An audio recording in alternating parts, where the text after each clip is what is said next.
దేవుని నామానికి వందనాలు. ఇసకయ్య గారికి నా హృదయపూర్వక వందనాలండి. మరి నేను చెప్పబోయే సాక్ష్యం ఏంటంటే, నేను మా ఇల్లు తనఖాలో ఉన్నదండి. అయితే మా నాన్నగారు అన్నారు, అమ్మ తనఖా మేము కట్టలేకపోతున్నాము, మీరు విడిపించుకోండి, మీకు రాసేస్తామని చెప్పారండి. సరే అయితేననేసి మేము దాన్ని అమౌంట్ ఎంత ఉంటే అంత కట్టామండి. 2 లక్షల వరకు కట్టామండి. అయితే వాళ్ళు ఇల్లు రాయడానికి చెల్లి పేరు మీద ఉందండి. ఆ ఇల్లు తను రాయడానికి ఇష్టపడలేదండి. అయితే మేము మా అమ్మ చెప్పేదండి, ఇసాకయ్య గారి దగ్గరికి రామ్మ, దేవుడు అద్భుతం చేస్తాడు, ఏ విషయానికైనా. చేపల చెరువులో ఆయిల్ వేస్తే కూడా చాలా అద్భుతాలు జరుగుతున్నాయి, మీరు ఒక్కసారి ఇసాకయ్య గారి దగ్గరికి రండి, మీరు అద్భుతం చూస్తారు అని చెప్పేదండి మా అమ్మ. ఒకసారి వెళ్ళి చూడాలనేసి నేను ఫిబ్రవరి నెలలో నా భర్త నేను వచ్చామండి. వస్తే సాక్ష్యాలు విన్నప్పుడు అందులో ఒక సాక్ష్యం విన్నానండి.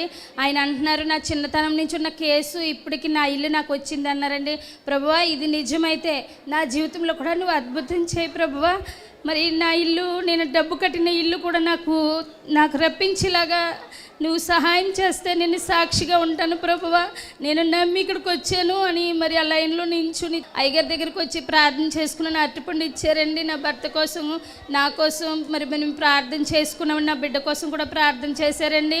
మరి ఎంతగానో దేవుడు, ఈ శుక్రవారం నేను ఇక్కడ ప్రార్థన చేయించుకుని ఇంటికి వెళ్ళామండి. మరలా శుక్రవారం నాడికి నా చెల్లి మనసు మారిందండి. అక్క రిజిస్ట్రేషన్ పెట్టుకోండి, మీ ఇల్లు మీకు రాసేస్తానన్నదండి.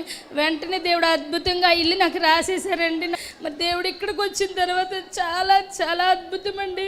నేను అసలు నమ్మి రాలేదండి ఇక్కడికి. అసలు ఇక్కడ ఏం జరుగుతుందో చూద్దామని వచ్చాను, కానీ నిజంగా దేవుడు ఇక్కడ కార్యం జరిగిస్తున్నాడండి. అందుని బట్టే దేవాది దేవునికి మహిమ కలుగును గాక. ఇచ్చిన సాక్ష్యం దేవుడు దీవించిన గాక.